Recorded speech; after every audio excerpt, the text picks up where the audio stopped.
नमस्कार, मी अनुपमा खानविलकर. आपण पाहताय झी 24 तास 24 गाव 24 बातम्यांमध्ये सगळ्यांचं स्वागत. अनेक महत्त्वाच्या घटनांचा धावता आढावा आपण या बातमीपत्रामध्ये घेणार आहोत. सुरुवात करूया संक्षिप्त घडामोडींनी.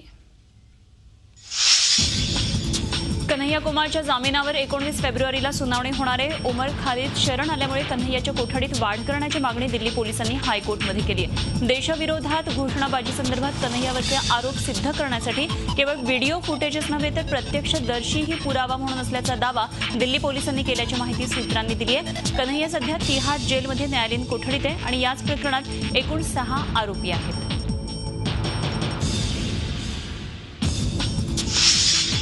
रोहित वेमुला प्रकरणाचे राज्यसभेत तीव्र पडसाद उमटले. रोहित आत्महत्या प्रकरणावरून बसपा अध्यक्ष मायावती आणि मनुष्यबळ विकास मंत्री स्मृती इराणी यांच्यात जोरदार खडाजंगी झाली. स्मृती इराणी यांनी मंत्रिपदाचा राजीनामा देण्याची मागणी मायावती यांनी केली.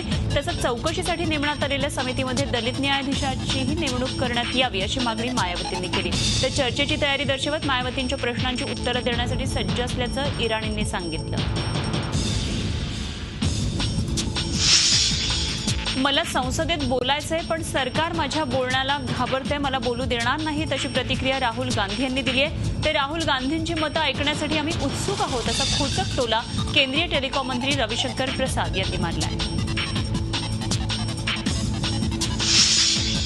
डान्स बार पुन्हा सुरू करण्याचा निर्णय कुठल्याही परिस्थितीमध्ये बदलणार नाही असं आज सर्वोच्च न्यायालयानं स्पष्ट केलं. ऑक्टोबर महिन्यामध्ये सर्वोच्च न्यायालयानं डान्स बारवरची बंदी उठवण्याचा निर्णय घेतला आणि त्यानंतर राज्य सरकारनं परवाने मुंबई पोलीस कायद्यामध्ये बदल करून जारी करण्यास सांगितले आहेत. पण सरकारनं परवाना देण्यासाठी घातलेल्या निर्बंधांविरोधात डान्स बार मालक पुन्हा सर्वोच्च न्यायालयामध्ये गेलेले आहेत.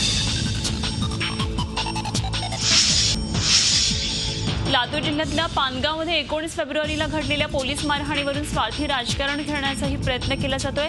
या प्रकरणाची मुख्यमंत्र्यांनी गंभीर दखल घेतली आहे. पोलीस महासंचालकांना लातूरला पाठवून चौकशी करण्याचे निर्देश देण्यात आले असं मुख्यमंत्र्यांनी ट्विटरवरून सांगितलंय. पानगाव पोलीस मारहाणी प्रकरणी आता विरोधी पक्ष आक्रमक झालेत. आज राज्याच्या विधानसभेचे विरोधी पक्षनेते राधाकृष्ण विखे पाटील यांनी या प्रकरणाची सीआयडी चौकशीची मागणी केली. त्याचप्रमाणे राज्याश्रय असल्याशिवाय अशा घटना घडत नाहीत असंही विखे पाटील यांनी म्हटलंय. आज त्यांनी पानगावमध्ये जाऊन जखमी पोलीस अधिकारी युनुस शेख यांची भेट घेतली.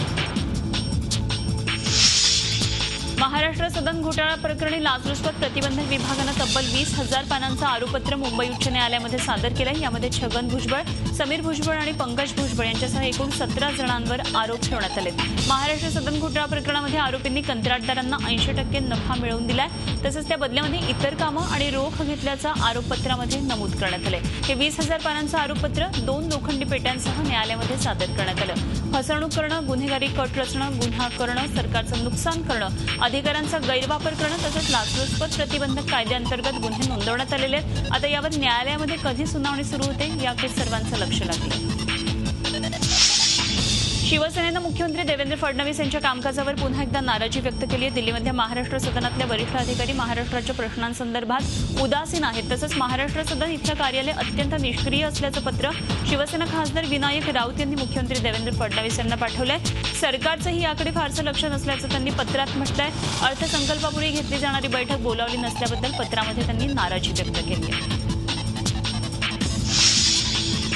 निसर्गानं साथ दिल्यामुळे कांद्याचं उत्पादन दरवर्षीपेक्षा यावर्षी दुप्पट होते आणि त्यामुळे पुढच्या आठवड्यामध्ये कांद्याच्या किमतीमध्ये चांगलीच घसरण होणार आहे. त्यामुळे ऐन उन्हाळ्यात नाशिक जिल्ह्यातलं वातावरण चांगलंच तापणार असल्याचं मत नाफेडचे माजी संचालक चांगदेवराव होळकर यांनी व्यक्त केलंय. पाण्याच्या शोधात आता वन्यप्राणी शेतात घुसायला लागलेत. आधीच दुष्काळाच्या झळा सोसणाऱ्या शेतकऱ्यांसाठी आणखी एक आता डोकेदुखी ठरतीये. नाशिक जिल्ह्यातल्या येवला तालुक्यामधल्या राजापूर, ममदापूर, अंगुलगाव, रेंडाळे या परिसरामध्ये 10,000 हेक्टरच्या वर वनक्षेत्र आहे आणि तिथं हरिण, काळविटांची संख्या सुद्धा मोठी आहे. दुष्काळामुळे वनक्षेत्रातली तळी सुकून गेली आहेत आणि त्यामुळे हे मुके प्राणी आता पाण्याच्या शोधात वाड्या वस्त्यांवर येऊ लागले. विहिरींनी तळ गाठल्यानं मनमाड परिसरात भीषण दुष्काळाची परिस्थिती निर्माण झाली आहे. दुष्काळाचा सर्वाधिक फटका हा कांदा आणि डाळिंब पिकाला बसतोय. शेतकरी टँकरनं पाणी विकत आणून पिकं जगवण्याचा प्रयत्न करतात. बाजारात तुरीचे दर पडलेले आहेत आणि या संधीचा फायदा घेत व्यापाऱ्यांनी लूट सुरू केली आहे। या स्थितीमध्ये नाफेडनं तूर खरेदी करत शेतकऱ्यांच्या मदतीला धावलं पाहिजे। शासनाच्या निकषानुसार तुरीची खरेदी केली पाहिजे अशी मागणी करत यवतमाळमध्ये शेतकऱ्यांनी जिल्हाधिकारी कार्यालयासमोर धरणं दिलं। नाफेडनं 9,500 रुपये क्विंटल दरानं खरेदीची तयारी दर्शवली होती, मात्र खासगी बाजारात दर पडताच नाफेडनं तुरीची खरेदी थांबवली आहे। अडचणीच्या काळामध्ये नाफेडनं शेतकऱ्यांच्या पाठीशी राहण्याऐवजी व्यापारी धोरण अवलंबलंय। परिणामी शेतकरी पिळवटला जातोय आणि त्यामुळे सर्व 16 तालुक्यात तूर खरेदीचं केंद्र सुरू करण्याची मागणी शेतकऱ्यांकडून करण्यात येते। शेतकऱ्यांच्या प्रश्नावर आक्रमक होत राष्ट्रवादी काँग्रेसनं यवतमाळ जिल्ह्यात आंदोलन पुकारले। शेतकऱ्यांची कर्जमाफी व्हावी, जिल्हा दुष्काळग्रस्त जाहीर करून आर्थिक मदत द्यावी, वीज बिल पूर्णपणे माफ करावं, शेतातली कामं रोजगार हमी योजनेअंतर्गत करण्यात यावी, वन्य प्राण्यांपासून पिकांचं संरक्षण करण्यासाठी तार कंपाऊंडची योजना लागू करावी, शेतकऱ्यांना पेन्शन योजना लागू करावी, डॉ. स्वामीनाथन आयोगाच्या शिफारसी तात्काळ लागू कराव्या, यासारख्या मागण्यांसाठी नेरमध्ये धरणं आंदोलन आणि मोर्चा काढण्यात आला।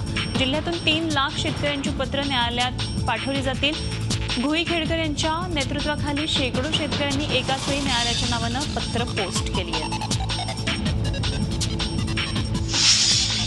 दुष्काळाच्या दाहकतेमुळे जिथं 2 वेळची भाकर खायला मिळणं मुश्किल झालंय, तिथं लग्न कार्य करून आई बापाला कशाला आणखीन कर्जाच्या खाईत लोटायचं हा विचार करून बीड जिल्ह्यामधल्या वारोळा तांडा इथल्या 25 उपवर मुलींनी यंदा लग्नच न करण्याचा निर्णय घेतलाय। मराठवाड्यावर मागच्या 4 वर्षांपासून दुष्काळाचं संकट असताना केवळ मोठमोठ्या घोषणा करण्यापलीकडे सरकार काहीही करताना दिसत नाहीये।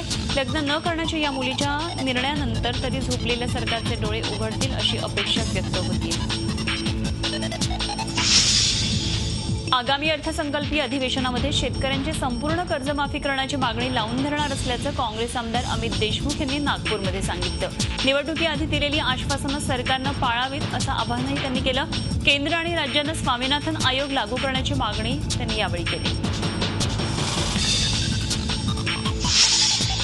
उमर खालिदनं जहाल नक्षलवाद्यांची भेट घेतल्याचा व्हिडिओ समोर आला। यामध्ये उमर खालिद जहाल नक्षलवादी हेम मिश्र याची गळाभेट घेताना दिसतोय। नागपूर मध्यवर्ती कारागृहातून 8 सप्टेंबरला हेम मिश्र सुटल्यानंतर तुरुंगाच्या दारासमोरच उमर आणि त्याच्या इतर समर्थकांनी जंगी स्वागत केलं आणि त्याचे फोटो काढले आणि त्याचा व्हिडिओही तयार केला।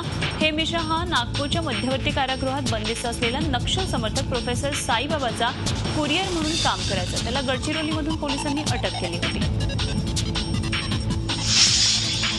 नागपूरमध्ये राष्ट्रवादी युवक काँग्रेसतर्फे मोर्चा काढण्यात आला। शेतकऱ्यांना संपूर्ण कर्जमाफी, नुकसानग्रस्त सोयाबीन, धान, कापूस आणि संत्रा यासारख्या पिकांची नुकसान भरपाई मिळावी या आणि इतर मागण्या यावेळी करण्यात आल्या।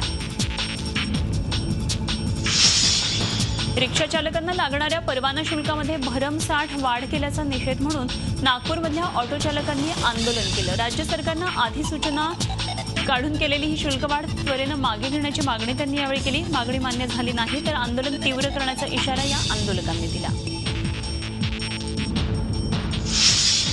यवतमाळच्या पिंपळखुटी रेल्वे स्थानकावर कापूस गाठींच्या गोदामाला आग लागली आणि यामध्ये लाखो रुपयांचा कापूस गाठी जळून खाक झाल्या। या रेल्वे स्थानकावरच्या गोदामात मोठ्या प्रमाणात कापूस गाठी आहेत। यवतमाळ जिल्ह्यातल्या जिनिंगमधून आलेल्या गाठी रेल्वेनं इतर प्रांतात निर्यात केल्या जातात, त्यामुळे इथं मोठ्या प्रमाणात कापूस गाठींचा साठा केला जातो। अग्निशमन दलाच्या जवानांनी शर्थीचे प्रयत्न करत ही आग विझवली। यामध्ये 50 लाखांचं नुकसान झाल्याचा अंदाज आहे। आगीचं कारण मात्र कळू शकलं नाही।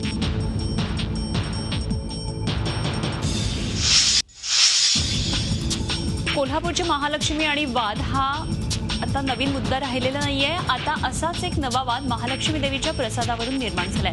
महालक्ष्मी देवीचा प्रसाद महिला कैद्यांकडून तयार करून घेण्याचा निर्णय कोल्हापूरच्या जिल्हाधिकाऱ्यांनी घेतलाय। याबाबत त्यांनी महिला कैद्याशी प्राथमिक चर्चा देखील केली आहे। मात्र जिल्हाधिकाऱ्यांचा हा निर्णय अनेकांना मान्य नाही आणि त्यामुळे प्रसाद कुणाकडून बनवून घ्यायचा हा मुद्दा आता ऐरणीवर आलाय। पोलीस भरती प्रक्रियेतील उमेदवारांना शारीरिक चाचणी दरम्यान होणाऱ्या अपघातावर मात करण्यासाठी सरकारनं नियमांमध्ये मोठा फेरबदल केला आहे। मात्र या बदललेल्या नियमांचा फायदा होण्याऐवजी उमेदवारांना त्याचा फटकाच बसण्याची शक्यता निर्माण झाली आहे। धावण्याच्या चाचणीमधलं अंतर कमी करणारं नवं परिपत्रक पोलीस प्रशासनात काढलंय। यामध्ये आधी पुरुषांची 5 किलोमीटर आणि महिलांची 3 किलोमीटर धावण्याची चाचणी रद्द करून पुरुषांसाठी 1600 मीटर आणि महिलांसाठी 800 मीटर हे अंतर ठेवण्यात आलंय। मात्र हे अंतर पार करण्यासाठी दिलेला वेळ हा खूपच कमी असल्याचं म्हणणं उमेदवारांचं आहे आणि त्यामुळे हे नवीन परिपत्रक हे रोगापेक्षा उपचार भयंकर असं ठरतंय। अंडरवर्ल्ड डॉन दाऊद इब्राहिमचं घर पुन्हा एकदा चर्चेत आलंय. रत्नागिरी जिल्ह्यातल्या खेड तालुक्यातल्या मोमके गावात दाऊदचं हे घर आहे आणि हेच घर ग्रामपंचायतीनं ताब्यात घेण्यासंदर्भातला पत्रव्यवहार रत्नागिरी जिल्हा पोलीस प्रशासनानं केलाय. दाऊदचं हे घर ताब्यात घ्यायचं की नाही या संदर्भातला निर्णय हा 26 फेब्रुवारीच्या मोमके गावातल्या ग्रामपंचायतीच्या बैठकीत होणार आहे. झी 24 तास रहा एक पाऊल पुढे.